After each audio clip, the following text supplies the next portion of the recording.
So, for those of you who didn't see the other video I uploaded today, please go and check that one out first. It is a simple guide on what general types of weapons I suggest using or not using on Limbo, and it is meant to be watched before this. As for this one, yeah, while the first videos actually got mostly serious content, this one's almost a fluff video. Basically, this is where I go through some of my favorite weapons in my arsenal in no particular order and tell why I use them and what to watch for if you decide to pick them up. Unfortunately, one of the reasons why I use them fairly often is, well, because I've got a Riven for it, and not everything I use is used because it's the best thing ever. So while I'll state when I think something is awesome in general and should be picked up even without a Riven, I'm still calling this one sort of a semi-fluff episode. Anyways, now that that's all said and I've scared off anyone not interested, let's begin. First up, we have the Tysis, which, yeah, I've got a rather nice Riven for it. But also, it's just a generally great sidearm and maybe one of the only ones that I can actually seriously suggest gas damage on.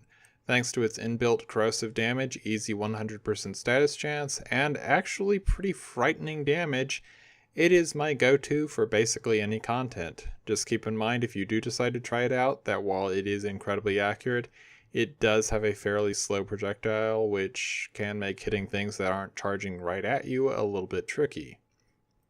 Next, we have the Kohm, which is just disgustingly strong if you can get a Riven for it. I know that you can say that about a lot of weapons, but the Kohm is an automatic shotgun with a pretty impressive fire rate, and if you can get a good status chance on it, it will start proccing corrosive on basically every single pellet, making it one of the best ways to strip armor in the entire game. Combine that with some very nice damage in general and innate punch through, and you get a weapon that basically just disintegrates everything in front of it. Just be warned, you're going to lose a fair bit of damage if you can't somehow get 100% status against armored enemies, and you will want at least shotgun ammo mutation to try and make up for this thing's horrifying ammo economy. Speaking of bad ammo economy, let's bring out the Akzanni. Yet again, I've got a Riven for these, but it's only an okay one. These things are just generally kind of underrated. They're bullet hose sidearms, a bit like the twin Kripath, and while they don't have great critter status, they're basically the only weapons that I can seriously suggest building raw damage for. Compared to the twin Kripath, they have worse crit, hit for slightly less damage per bullet, don't burn through their ammunition nearly as fast, have a somewhat better status chance, and a much faster reload speed. So if you like dual machine guns, they're worth looking into. Unfortunately, they're also kind of hard to make look good, and while their ammo economy is fine for pulling out occasionally when you need to clear a room or something, it's still bad enough that you probably don't want to use them as your main weapon without some kind of ammo restoration. Now let's talk about something that I actually don't have a Riven for, these scary little Balazols. Before I got a Riven for the next weapon we're going to talk about, these were my most dangerous short-range melee weapons, and I still bring both of them out occasionally just because I like how fast they are.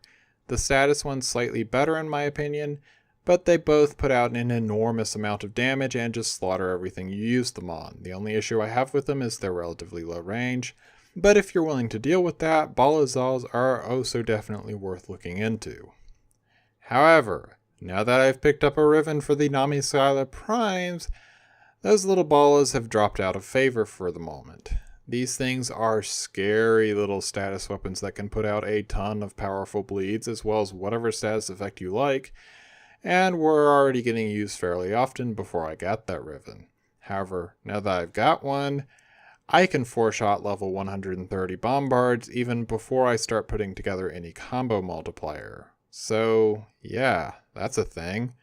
They're a bit slower than something like the Bala and don't have the same kind of range as some other melee weapons, but if I want a weapon that I can just kill basically anything with at any level, it's these things. Speaking of range, the Vulkar Wraith's been my primary sniper since basically the moment I picked up Warframe. I got it from an event pretty soon after I started, and, well, it's just a solid sniper rifle. Slow reload speed, but if you can land headshots, it almost always kills things at any level, and actually body shots will usually work too. And if you combine that with its decent fire rate, good magazine size, and fairly low recoil, you've got a pretty solid sniper. Add in my Riven, cause yes, I've got one for it too, and basically anything I use it on dies. Now let's talk about my favorite assault rifle, the Mutalist Quanta. Yes, seriously, this thing. I'll be honest, this was a case of me getting a Riven for a weapon, laughing at what it was, and deciding that I might as well see how good I can get it, and, well, actually I was rather surprised. It can be annoying to have to shoot through the bubble when firing, and the fact that teammates can knock that bubble away is infuriating. But the bubble stops all enemy attacks through it, it amplifies the crits of sidearms as well, and the damage with a Riven is actually pretty impressive, especially if you build the weapon for corrosive damage. So if you like weird weapons, the Mutalist Quanta is certainly worth a look. Now let's move on to yet another infested thing. I'm getting kind of scared by this list. Anyways, the Plague Kiwar gets a lot of use from me. It has built-in viral damage, great attack speed, can generate combo multipliers very easily thanks to its range when using its sweeping attack and the multi-hit spin on its forward attack, and it just generally does a lot of damage. I also have a Riven for it, though at the moment that Riven's kinda and doesn't actually seem to improve the weapon much yet. Still, I was using this weapon long before I got my Riven, and if you prefer staffs or scythes over polearms and rapiers, I highly suggest trying to grab one the next time the Plague Star event pops up. But if you want a good Zaw that you can get right now, the Dokrahm is worth looking into. Yeah, I'm pretty sure most people have heard of it, but I want to actually talk about something related to Limbo and all squishy frames, and this is a good chance to do it. Tempo Royale is a very good stance for any warframe that needs to worry about their health. It may not hit as hard as Cleaving Whirlwind and its ridiculously damaging spin attacks, but the mobility this thing offers helps make your frame somewhat harder for the AI to actually hit, and these slams help keep the enemy off balance. As for the Dokrahm itself, it's just a good hard-hitting Zaw that you should probably look into, and if you can get your hands on it, Exodia Hunt should work quite well with it. And now, to end things, we will talk about the weapon that I have received my greatest Riven for. The freaking Stug. Seriously, RNGesus had a bit of a sense of humor when he gave me this thing. Not that I'm really complaining, the Stug can actually do some pretty solid damage when against unarmored enemies regardless of their level, but it has a horrible status chance. No amount of status mods or corrosive damage will make up for its terrible ability to actually deal with armor, and since it takes a moment before the bomblets explode and those bomblets stick to enemies, well, it's just not very good against anything but Corpus. Add to that its bugs, and yeah, I definitely do not suggest it. All that said, this dumb goo gun does make me smile, and it actually does kill enemies that don't have a lot of armor fairly well, so it still gets a fair amount of use whenever I don't want to take things too seriously. Anyways, that's basically everything that I use regularly.